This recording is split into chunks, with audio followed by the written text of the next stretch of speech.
سلام شرمین جون. سلام عزیزم. یه سوال داشتم. در خدمتم. عزیزم من چند سال پیش یه تتوی ابرو داشتم، میتونم الان میکرو بزنم؟ البته که میتونی. دو دسته از خانوما هستن که ابروهاشون تتوی قدیمی داره. دسته اول اون آدمایی که تتوی قدیمیشون خیلی کم رنگ شده و میتونن میکروبلیدینگ رو روی ابروهاشون اجرا کنن. دسته دیگه کسایی هستن که با رنگای سوبدار قدیمی ابروهاشون رو تتو کردن که اصلا به هیچ عنوان نمیتونن میکروبلیدینگ بزنن. پوست تا یه جای ظرفیت و گنجایش پذیرش رنگو داره.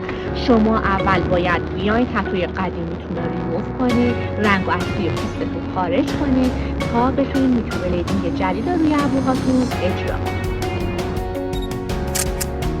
اگه سوالی در مورد ریموو و پاک شدن تتوهاتون دارید، واسه منظور همین پست کامنت بذارین، همش رو بهتون مشاوره میدم.